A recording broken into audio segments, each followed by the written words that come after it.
Good morning friends. देखिए कक्षा 8वीं विषय सामाजिक विज्ञान, ये जो प्रश्न पत्र है राज्य शिक्षा केंद्र मध्य प्रदेश द्वारा जारी है। यहाँ पर फ्रेंड्स पूरे ऑब्जेक्टिव सवाल है और इसी ऑब्जेक्टिव सवाल से आपके जो है मेन सवाल तैयार हो जाएंगे। तो यहाँ पर ये राज्य शिक्षा केंद्र द्वारा जारी प्रश्न बैंक है, इसको आप पूरा देखें बिना स्किप किए, और चैनल पर पहली बार आए हो तो प्लीज़ इसे सब्सक्राइब जरूर कर ले। तो देखते हैं सामाजिक विज्ञान का प्रश्न पत्र।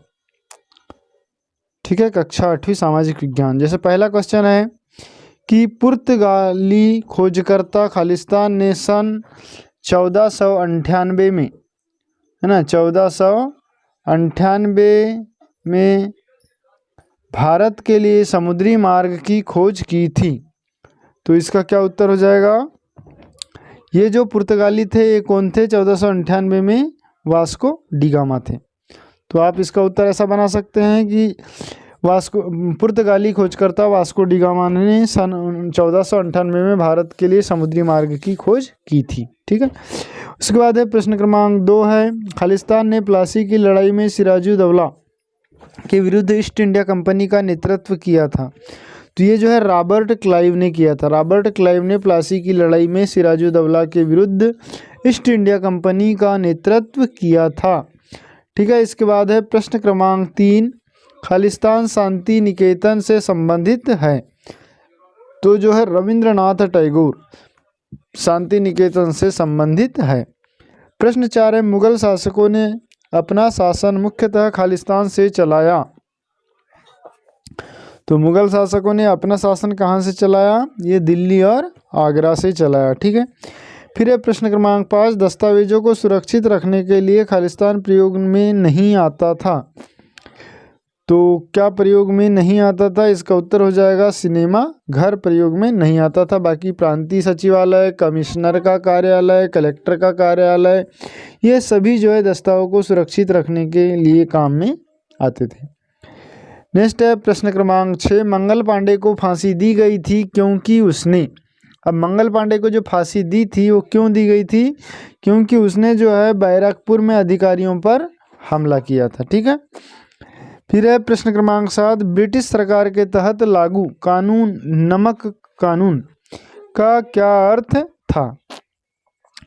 प्रश्न 7वें का उत्तर हो जाएगा कि केवल सरकार को नमक बनाने और बेचने का एकाधिकार था। इस टाइप का नमक कानून बनाया गया था कि जो है सरकार के अलावा कोई भी नमक बना नहीं सकता और कोई भी नमक बेच नहीं सकता। ठीक है, ये था नमक कानून। इसके बाद है प्रश्न क्रमांक 8, खाद्य प्रसंस्करण वनस्पति तेल व चीनी उद्योगों के उदाहरण हैं। अब खाद्य प्रसंस्करण, वनस्पति तेल और चीनी उद्योग, इनके उदाहरण कौन कौन से हैं? तो यह है कृषि आधारित उदाहरण है। उद्योगों के जो उदाहरण है ये कृषि आधारित उद्योग है। इसके बाद है प्रश्न क्रमांक 9, यूरोप की व्यापारिक कंपनियों को भारत की ओर किसने आकर्षित किया?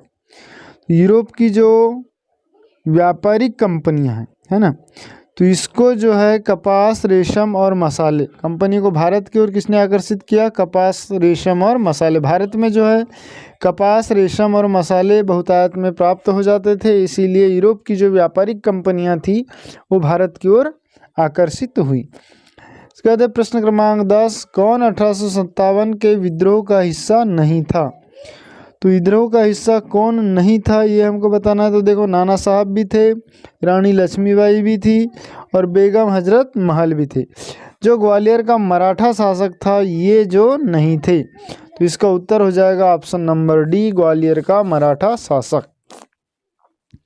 फिर है प्रश्न क्रमांक 11, हमें मानव संसाधन को शिक्षा और तकनीकी कुशलताएं देनी चाहिए क्योंकि, क्यों देनी चाहिए? क्योंकि वे हमारे देश के विकास में सहायक हो सकते हैं, इसलिए उनको जो है शिक्षा और तकनीकी कुशलताएं देनी चाहिए।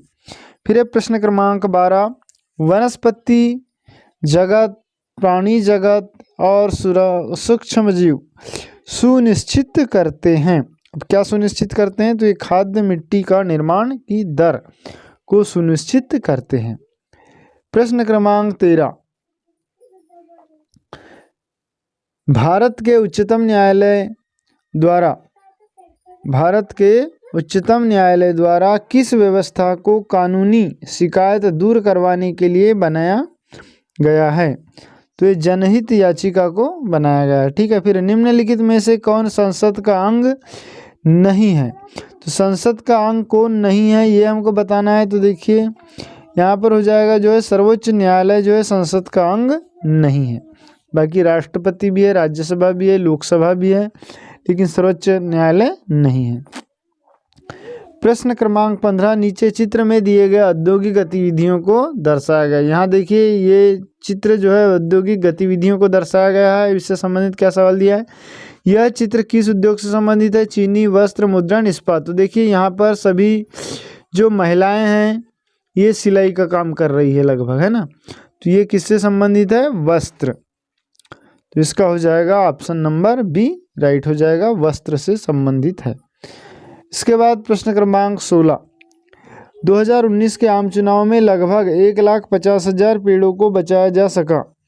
यह इसीलिए संभव हुआ। जो 2019 का जो पेड़ है आम चुनाव है, इसमें 1,50,000 पेड़ को बचाया। अब कैसे बचे? क्योंकि उस समय क्या हुआ, जो इलेक्ट्रॉनिक मशीन से मतदान हुआ, जिससे मतपत्र नहीं छापा गया और इसीलिए क्या है, कागज की बचत हो गई। तो हमारा जो उत्तर हो जाएगा ये क्या होगा? इलेक्ट्रॉनिक मतदान मशीन का उपयोग किया गया था। इलेक्ट्रॉनिक जो मतदान ईवीएम कहते हैं उसको, ईवीएम, इसका प्रयोग किया गया था, जिससे बैलेट पेपर नहीं छापे गए। ठीक है, नेक्स्ट है प्रश्न क्रमांक 17 कि पिछला लोकसभा चुनाव 2019 में हुआ था। यह वर्तमान सरकार अपना कार्यकाल पूरा करती है, तब आगामी लोकसभा चुनाव कब होंगे? तो देखिए लोकसभा चुनाव जो है 5-5 वर्ष में होते हैं। ठीक है, तो 2019 के बाद 5 वर्ष कब होंगे? 2024 में। तो अगले चुनाव कब हो जाएंगे? 2024 में होंगे। नेक्स्ट है प्रश्न क्रमांक 18, राजू के पास 2 एकड़ भूमि कृषि भूमि है। वह अपनी भूमि भास्कर को 3 वर्षों के लिए पट्टे पर देता है। 1 वर्ष के बाद भास्कर भूमि मालिक की सहमति के बिना इस भूमि को अपने नाम हस्तांतरित करवा लेता है। किस कानून के अंतर्गत राजू मुकदमा दर्ज करा सकता है? तो ये जो है दीवानी कानून के अंतर्गत ये मुकदमा दर्ज करा सकते हैं। ठीक है, इसके बाद नेक्स्ट क्वेश्चन प्रश्न क्रमांक 19, ईस्ट इंडिया कंपनी का भारत में प्रारंभिक उद्देश्य था। जो ईस्ट इंडिया कंपनी थी इसका प्रारंभिक उद्देश्य क्या था ये बताना है। तो ईस्ट इंडिया कंपनी का जो प्रारंभिक उद्देश्य था अधिक से अधिक मुनाफा कमाना। उसके बाद प्रश्न 20 है, जनगणना वर्ष 2011 के अनुसार भारत में जनसंख्या का औसत घनत्व क्या था?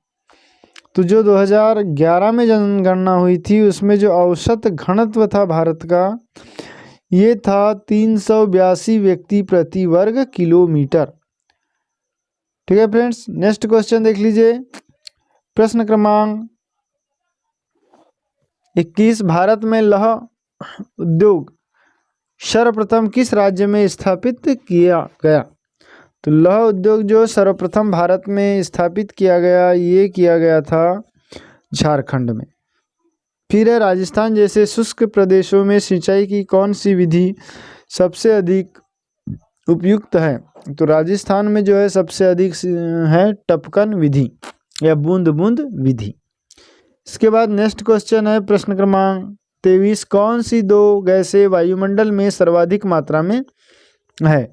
तो वायुमंडल में जो सर्वाधिक मात्रा में जो गैस है वो है नाइट्रोजन और ऑक्सीजन। ठीक है फ्रेंड्स, नेक्स्ट पार्ट देखते हैं अगले वीडियो में। यदि वीडियो अच्छा लगा हो तो प्लीज़ इसे लाइक कर ले, चैनल को सब्सक्राइब करें और बेल आइकन की घंटी को जरूर प्रेस करें। ठीक है, अपने दोस्तों को भी शेयर करें। Thanks for watching.